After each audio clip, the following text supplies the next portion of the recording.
Selamat malam pemirsa, di awal kampanye dimulai, deklarasi damai sudah disepakati. Salah satunya adalah berkampanye dengan integritas dan tanpa hoaks. 2 minggu berjalan masa kampanye, namun kita belum mendengar secara nyaring bagaimana adu ide gagasan. Belakangan, publik justru disuguhkan oleh dengan munculnya berita bohong atau hoaks yang menyesaki arena politik. Kapan masyarakat akhirnya akan ditawarkan dengan berbagai macam program dan juga gagasan dari masing-masing tim ses. Saya Fitri Megantara, inilah Election Talk, Stop Jualan Hoax.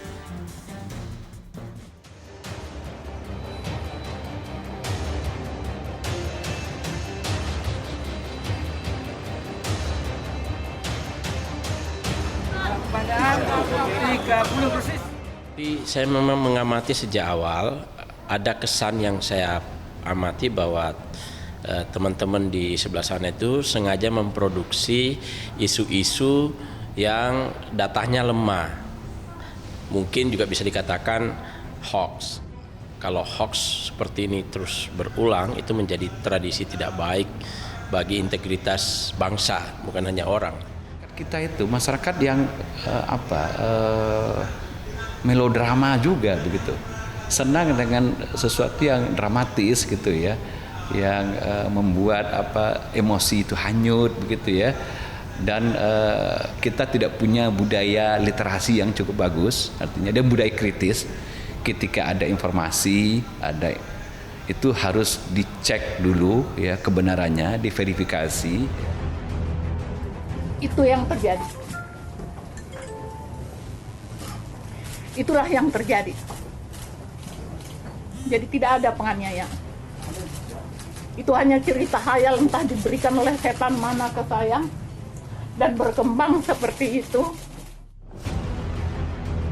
Apapun hal yang bisa dipakai untuk menjustifikasi, melegitimasi diri Anda baik akan dipakai. Dan sebaliknya juga apapun yang bisa dipakai untuk mendelegitimasi ya, posisi lawan Anda akan dipakai.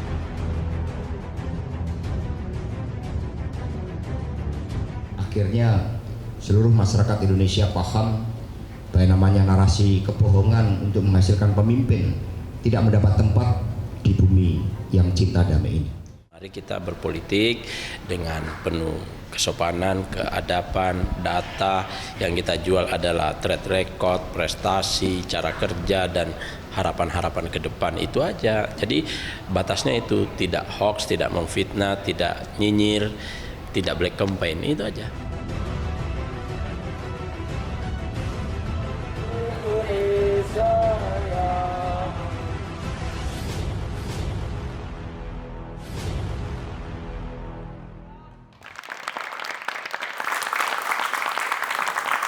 Ya, pemirsa, saya akan perkenalkan narasumber untuk malam hari ini. Di sebelah kanan saya dari tim pemenangan Prabowo Sandi ada Bapak Priyo Budi Santoso, Bapak Ferry Juliantono, Bapak Pipin Sopian, dan di sebelah ujung adalah Bapak Sirojudin Abbas, Direktur Program SMRC. Selamat malam Bapak-Bapak. Dan di sebelah kiri saya adalah tim pemenangan Jokowi Maruf. Kita mulai dari Bapak Akbar Faisal, Bapak Dias Hendro Priyono, Bapak Maman Imanul Haq, dan juga Dimas Oki Nugroho sebagai pengamat politik. Selamat malam Bapak-Bapak.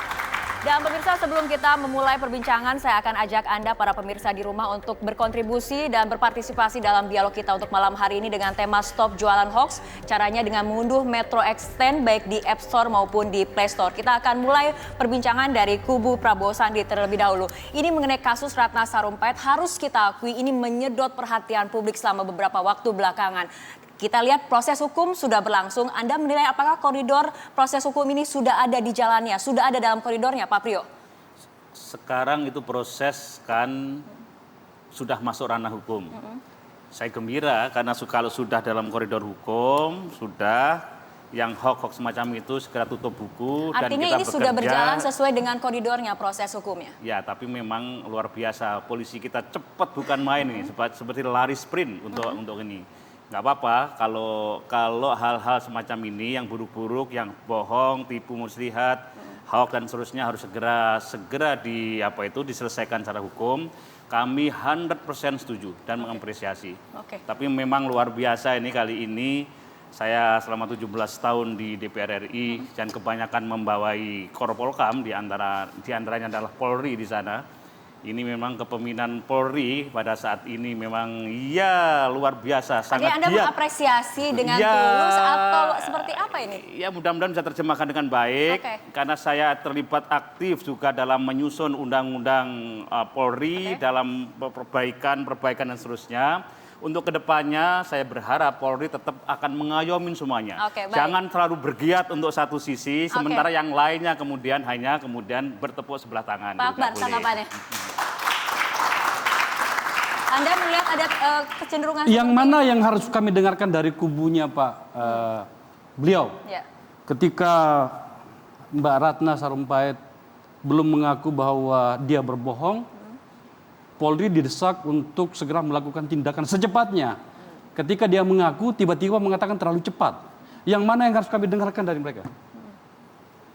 Yang surat pemanggilan pada Pak Profesor Amin Rais itu tanggal 2 kemarin.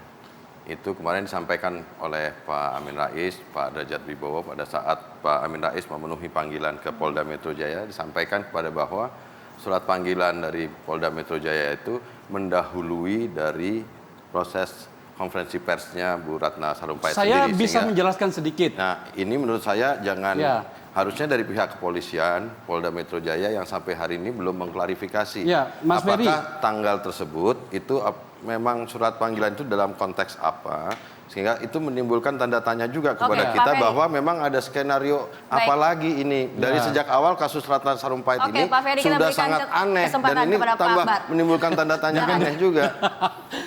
Sudah cukup Mas, tak jelasin.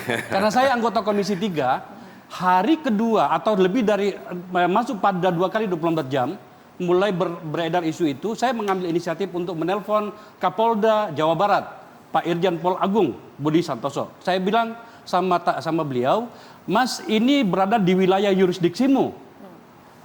Apakah benar seperti itu? Dia dengan nada yang sangat keras mengatakan, saya sedang mencari di mana rumah sakitnya dan saya pastikan kepada masyarakat Indonesia saya akan memberikan laporan secepatnya. Setelah itu saya menelpon lagi Kapolda Metro Jaya, Pak Jenderal Idam Aziz. Saya bilang, yang benar yang mana Jenderal? Dia bilang, kami sedang mencari. Bahkan tim saya, pasukan saya, anggota saya sedang menuju ke rumahnya Ibu Ratna Sarumpait untuk menanyakan kenapa tidak melaporkan ke polisi. Jadi sejujurnya begini, saya sebenarnya tidak mau terjebak pada perdebatan soal Ibu Ratna ini ya. Dia terbukti telah berbohong dan kemudian membuat teman-temannya Pak Ferry agak kesulitan. Lebih bagus barangkali kita masuk pada substansi. Janganlah gunakan hoax ini untuk melakukan atau mencapai tujuan. Saya saksinya tahun 2014 Mbak. Saya saksinya tahun 2014. Boleh dong saya berkeras karena dia berkeras juga tadi. Tapi mungkin lebih saksinya tahun 2014 kami dirusak oleh hoax. Saya berharap itu tidak ada lagi sekarang. Pak Pipin. Jadi kita ini adalah negara hukum. Equality before the law harus diberlakukan oleh siapapun. Lagi-lagi publik saat ini melihat bahwa di pemerintahan Pak Jokowi, para pendukungnya yang melanggar hukum relatif cenderung didiamkan. Tetapi kalau misalnya yang anti, yang mengkritik Pak Jokowi, kemudian diproses secepat mungkin, dipanggil semuanya, seakan-akan kalau kita melihat sebenarnya kasus ini. Tapi kalau equality before law bukannya kemudian kewajiban warga negara ketika dipanggil untuk memberikan keterangan? Betul, tanpa dan harus hal yang sama massa? Seharusnya diberlakukan juga kepada para pendukung Pak Jokowi yang melakukan pelanggaran hukum, sebagaimana Pak Victor Laiskodat yang melakukan hate speech, kemudian sebagaimana Denny Siregar yang menyampaikan, yang menyebarkan berita hoax tentang kasus di supporter Persija. Poinnya adalah di mana saat ini kita melihat penegakan hukum tidak berjalan secara adil, sehingga publik melihat bahwa saatnya memang 2019 ganti presiden. Dia silakan. Ya, saya rasa seperti kawan-kawan juga kita mengapresiasi apa yang dilakukan oleh polisi sampai saat ini. Tapi yang memang tadi senada dengan apa yang dikatakan oleh Pak Akbar, rada aneh juga ketika seseorang sedang diperiksa.